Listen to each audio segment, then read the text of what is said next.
ചില ആളുകൾക്ക് ഗന്ധം മതി എന്നാണ്. നല്ല മണം കേട്ടാൽ തന്നെ വൈകാരം ഉണരുന്നു, ലൈംഗിക ചോദന അവൻ്റെ മനസ്സിലുണ്ടാകും. എല്ലാം നബി സല്ലല്ലാഹു അലൈഹി വസല്ലം പറഞ്ഞിരുന്നു. അതുകൊണ്ടാണ് പറഞ്ഞതെന്ത്, അയ്യുമമ്രഅത്തിൻ ഇസ്തഅ്തറത്ത്, ഏതെങ്കിലും ഒരു പെണ്ണ് അവൾ സുഗന്ധമുപയോഗിക്കുന്നു, അടിച്ചു വീശുന്ന സുഗന്ധമുപയോഗിക്കുന്നു, ഫമറത്ത് അലാ ഖൗമിൻ, എന്നിട്ടൊരു ജനതക്കരികിലൂടെ അവൾ നടന്നു പോകുന്നു, ലിയജിദൂ മിൻ റീഹിഹാ, അവൾ എന്തിനാ സുഗന്ധം ഉപയോഗിച്ചത്? മറ്റുള്ളവരൊക്കെ ഒന്ന് ആസ്വദിച്ചിട്ട് മണമൊന്ന് കണ്ട് എന്നിലേക്കൊന്ന് ആകർഷിക്കട്ടെ എന്ന് വിചാരിച്ചുകൊണ്ട് സുഗന്ധമുപയോഗിച്ച് പുറത്തിറങ്ങുന്ന പെണ്ണ് ഫഹിയസാനിയ, അവൾ വേശ്യയാകുന്നു, അവൾ വ്യഭിചാരിണിയാകുന്നു എന്നാണ് നബി സല്ലല്ലാഹു അലൈഹി വസല്ലം പറയുന്നത്. ഈ ഉദ്ദേശാർത്ഥം എന്ത് ചെയ്യാൻ പാടില്ല, ഒരു പെണ്ണിനെ അടിച്ചു വീശുന്ന സുഗന്ധം ഉപയോഗിക്കാൻ പാടില്ല. അതുകൊണ്ട് പുരുഷന്മാരുടെ സുഗന്ധത്തിൻ്റെയും സ്ത്രീകളുടെ സുഗന്ധത്തിൻ്റെയും വ്യത്യാസം പണ്ഡിതന്മാർ പറയുന്നിടത്ത് ഉലമാ പ്രത്യേകം പറഞ്ഞു കാണാം. പുരുഷരുപയോഗിക്കുന്ന സുഗന്ധത്തിന് നിറം കുറവായിക്കോട്ടെ, മണം നല്ല ഉണ്ടായിക്കോട്ടെ.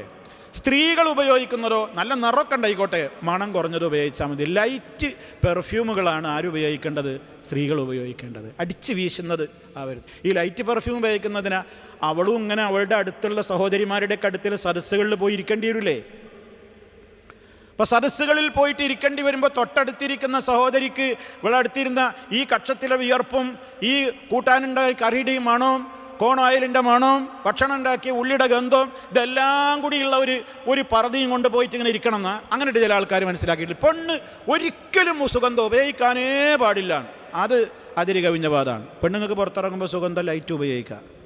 അവർ പള്ളിയിലോ ജമാഅത്തിനോ ക്ലാസ്സുകൾക്കോ പൊതുവേദികളിലോ ഒക്കെ അവരുടേതായ വേദികളിൽ വന്നിരിക്കുമ്പോൾ മറ്റുള്ള അവരുടെ സഹോദരിമാർക്ക് എന്ത് ചെയ്യരുത്, ഒരു വിഷമം ഉണ്ടാകരുത്. ഇത് കയറിന് വരുമ്പോഴൊക്കെ തന്നെ ഈ മണാണ്, അങ്ങനെയൊന്നും പറഞ്ഞിട്ടില്ല, അത് പറഞ്ഞിട്ടില്ല. പുരുഷന്മാർ അവരുടെ ഭർത്താക്കന്മാരുടെ മുമ്പിൽ അവർക്ക് ഏത് സുഗന്ധവും ഉപയോഗിക്കാം. പുറത്തേക്ക് ഇറങ്ങുമ്പോൾ ലൈറ്റ് സുഗന്ധം എന്ന് പറഞ്ഞാൽ അവരൊരാളുടെ അടുക്കലിരുന്നാൽ അവരിൽ നിന്നൊരു ദുഷിച്ച മണം പുറത്തു വരുന്ന വിധത്തിലില്ലാതെ അതിനെ അകറ്റുന്ന വിധത്തിലുള്ള ലൈറ്റ് സുഗന്ധങ്ങൾ അവർക്കും ഉപയോഗിക്കാം. അതേ അവസരത്തിൽ ഇവിടെ പറയുന്ന കേസ് അതല്ല. അവൾ നല്ല അടിച്ച് വീശുന്ന ഇവിടെ ഇറങ്ങിയാൽ മതി, അപ്പുറത്തിങ്ങനെ കേൾക്കുക. ഉദ്ദേശം തന്നെയാണ്, എന്നിലേക്കൊന്ന് ആകർഷിക്കപ്പെടണം എന്നാണ് ഉദ്ദേശിക്കുന്നത്. ആ വിധത്തിൽ ഒരു പെണ്ണ് അങ്ങനെ പുറത്തിറങ്ങാൻ പാടില്ല.